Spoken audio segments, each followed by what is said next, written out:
Hi, my name is Alyssa Lyanne. Welcome back to my channel. And if you don't already know me, I've pretty much built my channel off of talking about fashion and fashion trends. For the past 2 years, I've posted my fashion trend predictions on here, and today I am back for the third year in a row for my 2024 fashion trend predictions. For the past 2 years, I would like to think that I've kind of accurately predicted the trends. So if you want to see what I think will be trendy in 2024, please keep on watching. It took me quite some time and quite some thinking to figure out what will be trendy next year, because at this point in time, like, everyone wants to be different and everything is kind of trendy all at once. My trend predictions are always based on what I see people wearing on Pinterest and on the internet, as opposed to what fashion publications like Vogue do, where they like assess all of the things on the runway. Because I feel like the runway isn't really accurate to what you see in real life. So with that being said, I'm going to be talking about two things in this video: trends that I think we haven't been seeing that much yet that are going to rise in 2024, and trends that we've been seeing throughout this year that I think are here to stay for 2024. The overarching theme throughout my first few fashion trend predictions is modesty. I feel like we've been leaning towards that more modest,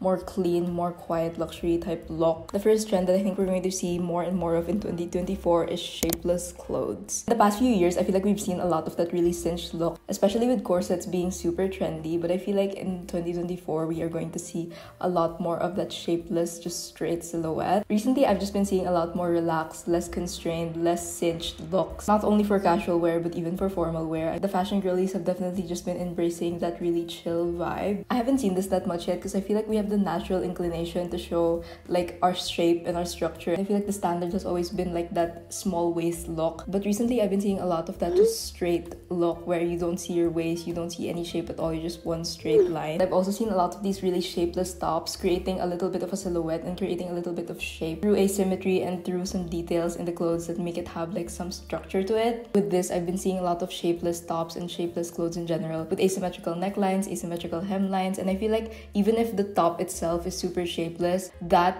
asymmetrical detail makes it have a little bit more shape and makes it less like frumpy. Of course, with the whole shapeless look, we've also been seeing really shapeless tops paired with more flared and more shaped bottoms, which I feel like in the past few years we've seen the opposite of that with tight tops and big bottoms. Now we're kind of doing a whole 180 with the more loose tops and more tight bottoms. The next trend I've been seeing recently is maxi skirts over midi skirts. In the past few years, we've seen midi skirts be really trendy, especially with the satin midi skirt. The whole long skirt trend has been built on midi skirts, but the skirts have been getting longer and longer, and now we're seeing these really maxi skirts that literally hit the floor. I usually see these maxi skirts in really flowy fabrics like satin or silk, but I've also been seeing a little bit of that denim twill maxi skirt look. It kind of just depends on your style. I would say that maxi skirts just give off a more formal, more refined look than midi skirts, and I feel like that's just the vibe we're kind of going for in 2024. Even if I don't personally see myself wearing maxi skirts casually, because I feel like they're a little bit too dressy for me, I do appreciate the fact that they're super elongating and they just look overall more put together than the midi skirt. So if you're looking to buy a long skirt in 2024, maybe consider getting a maxi skirt over a midi skirt. The third trend I want to talk about are high necklines. I've been seeing mock necks and turtlenecks a lot more recently, even like for going out outfits. Usually for going out outfits in the past, I feel like I've seen lower necklines like these, like a V-neck or like a straight neckline, just to show a little bit of collarbone. But recently I've been seeing a lot of that high neck look. I feel like this is because of that whole like quote-unquote quiet luxury and clean girl minimalistic vibe people have been going for. If not a full-on turtleneck or mock neck, I've also been seeing both necklines, the ones that go straight across here. I feel like this is definitely another one of those trends that shows the shift in modesty and the shift in being more covered up fabric-wise in clothing. We saw Kate Middleton wearing that boat neck dress, and someone on TikTok said that they didn't think that Kate Middleton's closet could get any more modest, but it just did. And for some reason, even if this boat neckline is a lot more modest, it looks a lot sexier. I don't know. Just me? Let me know. If you do want to participate in this trend but you don't want to be super covered up, you could go for a sheer top that's like high neck and then wear a bralette under it. I've been seeing a lot of people wear that as like going out outfits, and I think it looks a little bit more unique. It adds some layering, it adds some visual interest. Yes, overall, we'll definitely see a shift towards higher necklines in 2024. The next thing I want to talk about is something I haven't seen anyone talk about yet, so let me know if I'm right on this, but I've been seeing the clutchification of bags. Now, that isn't a word, but hear me out. I've been seeing people wearing their normal handbags as clutches. People wearing their crossbody bags, their shoulder bags, their tote bags as clutches. Like they hold it like this as opposed to the normal way where you put it on your shoulder or crossbody. I've also been seeing people convert their more casual bags into more formal bags by wearing them as a clutch to events. I've been seeing a lot of people to turn their like classic Chanel flaps from shoulder bags to clutches by like tucking in the strap and holding it like this. People wear their handbags as clutches like this as opposed to holding a top handle. For some reason, people have just been wearing their bags as clutches. And aside from that, I've also been seeing the rise in like bigger clutches, like holding your bag like this with no strap at all. It's a little bit of a reach, but I think this trend is slightly driven by people's desire to buy less and like just work with what they have.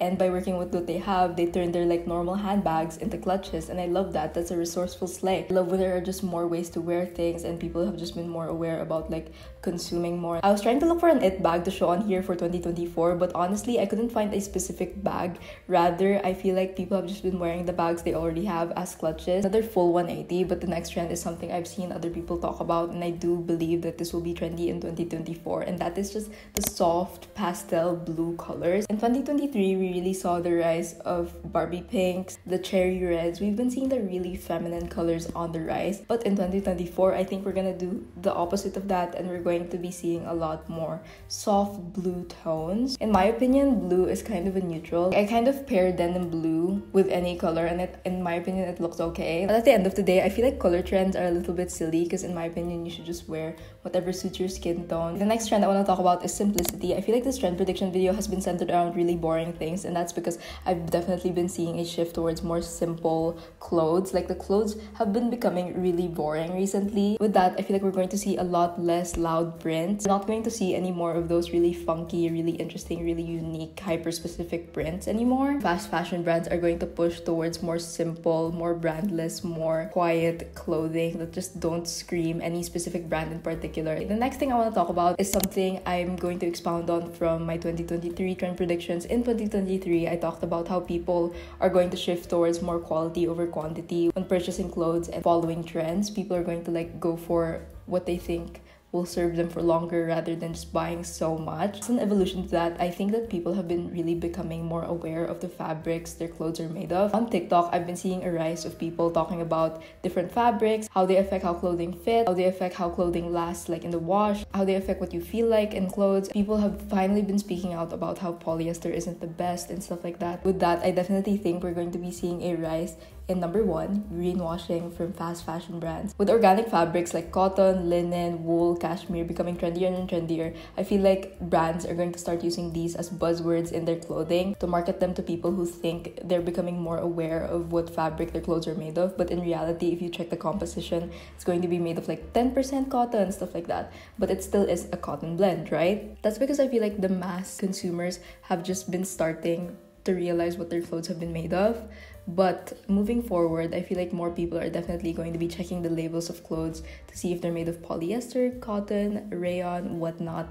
I feel like people are definitely bound to invest in more high quality basic clothes. For occasion wear, I do understand the sentiment of like polyester holding up better, especially if you're trying to achieve a specific look. But in general, for more basic clothes that people plan on wearing day to day, people are definitely going to look into what fabrics they're made of. The next trend I want to talk about is the 2010s. Yes, the 2010s are somehow back already. Like we barely just finished it, now we're going back to it. We're definitely going to be seeing a lot of the more early 2010s trends rise again. We've already seen like the small sunglasses be super trendy. I think they're called like the Bayonetta sunglasses, but like the tiny glasses that make you look like you're a secretary from the 2010s. Yes, those have been trendy, and I stand by the fact that they only look good on really hot people. We've also been seeing like the moto jackets become really trendy again, very reminiscent of those 2010s leather moto jacket look. Of course, we've been doing a different spin on it, but like it's the same thing, just in a different era. Fringe has been kind of trendy recently. And of course, the thing I'm in the most denial about, capri pants. Capri pants have been slightly trendy recently. People have been wearing like shorter pants. Personally, I think that capris cut off at a very awkward part of your leg, but I can't deny the fact that the fashion girlies have been at it. And you know what? Everything starts with the fashion girlies. Sooner or later, everyone's going to be wearing capri pants again. That's pretty much it for the predictions. Now, I just want to briefly talk about the trends we've seen in 2023 that are going to continue into the next year and into the years moving forward. forward. First trend we're going to continue to see is low to mid-waist pants. With the whole early 2010s thing, we're still going to continue to see the lower waisted look. I obviously don't want to put this as a prediction because we've been new, but we're definitely going to see more of it. And with that, to balance it out, we're definitely going to be seeing more long tops, more long hemlines, which I love. Less of that crop top look, more of that really long top look. We're also borderline seeing dresses over pants again. For some reason, like I've seen Zara make these skirts that have pants under them, which I think are a little bit funky, but they're definitely a fashion girly thing, and they're definitely kind of becoming a little bit more trendy. The third thing is big accessories. With the super simplistic clothing I talked about earlier, we're going to continue to see the big earrings, the chunky necklaces, the big over accessorized looks, the bracelet stacks. We're definitely going to see more of that in 2024. That's not going away anytime soon. I talked about this in my previous video, but we're seeing bigger accessories in order to juxtapose and in order to contrast the super simple outfits. In order to make them a little more interesting, we're wearing bigger accessories. Next is of course the sleek flat shoes. We saw it this past year with the Sambas, and although I do think the Sambas are kind of going away a little bit, we are still seeing the Gazelles, the Specials, the other Adidas sneakers that are kind of really flat. We're also seeing a lot of ballet flats, flat Mary Janes, just flat shoes in general. We've also been seeing riding boots. I feel like in the past years we've seen really like high-heeled boots. Now we're seeing flat, just riding boots, just plain boots that low-key look like rain boots. So everything in the shoe department has definitely been flat recently, and I think we're going to continue to see that in 2024. And yeah, that is pretty much it for my 2024 trend predictions. I hope you enjoyed this video. Definitely leave your 2024 trend predictions down in the comments below. I'd love to read them. I'd love to see some discourse on trends and stuff like that. Let me know what you think on my predictions. Do you think they're accurate? Do you think you're not? Let me know. And yeah, that is it for this video. Thank you so much for watching till the end. I hope you enjoyed. Please make sure to follow me on Instagram at Alyssa Lyanne and on TikTok at Alyssa's Vids. I post more often on there. And yeah, bye!